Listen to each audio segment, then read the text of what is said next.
भोंदू अशोक खरात पुन्हा जुन्या गुन्ह्यामध्ये आरोपी होण्याची शक्यता आहे। कारण शिर्डीतल्या 2022 मधल्या गाजलेल्या आत्महत्येच्या प्रकरणामध्ये आता मोठं वळण आलेलं आहे। साई संस्थानचे कर्मचारी विकास दिवटे यांनी आत्महत्या केली होती आणि त्यांच्या सुसाईड नोटमध्ये भोंदू अशोक खरातवर आत्महत्येला प्रवृत्त केल्याचा गुन्हा दाखल केला होता। मात्र या चार्जशीट नंतर त्याचं नाव त्यांना वगळण्यात आलेलं होतं। आता या प्रकरणाचा पुन्हा एकदा तपास करण्याची मागणी राहता कोर्टाकडून मान्य करण्यात आली आहे। त्यावेळी शिर्डी पोलीस आता 2022 मधील गुन्ह्याचा नव्यानं तपास सुरू करणार आहे। या सगळ्यामध्ये भोंदू खरातचा नेमका सहभाग होता का हे तपासातून स्पष्ट होणार आहे। त्यामुळे पुन्हा एकदा या प्रकरणाची फाईल उघडली जाणार आहे।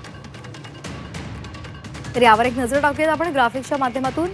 2022 मध्ये साई संस्थानचे कर्मचारी विकास दिवटे यांनी आत्महत्या केली होती।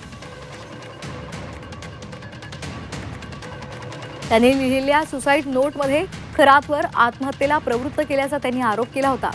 नंतर चार्जशीटमधून म्हणजे पोलिसांनी जे आरोपपत्र दाखल केलेलं होतं त्यातून त्याचं नाव म्हणजे अशोक खरातचं नाव वगळण्यात आलं होतं। शिर्डी पोलीस आता 2022 मधील गुन्ह्याचा पुन्हा एकदा नव्यानं तपास करणार आहेत।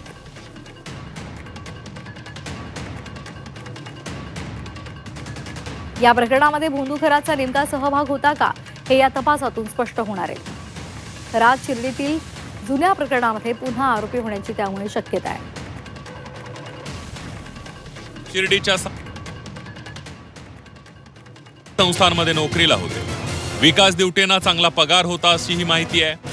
सासरच्या मंडळींकडून विकास दिवटेंकडे पगारासाठी तगादा लावला जायचा। बायकोकडून विकास दिवटेवर दबाव टाकला जात होता। सासरची मंडळी अशोक खरातची भक्त होती। बायकोनं विकास यांना अशोक खरातकडे नेलं होतं। खरातने विकास यांना धमकी दिल्याचा आरोप आहे। नोकरीतून काढून टाकण्याच्या सातत्यानं धमक्या दिल्या जात होत्या।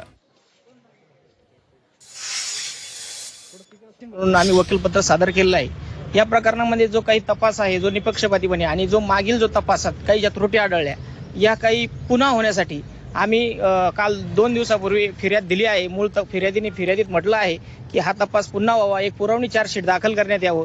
या कामी आम्ही आज कोर्टात गेलो असता कोर्टाने तातडीने मेहरबान न्यायालयाने तातडीने आयो साहेबांना बोलून घेऊन शिर्डी पोलीस स्टेशनच्या अधिकारी यांनी जी दिलेली फिर्याद ही साहेबांसमोर सादर केली आहे।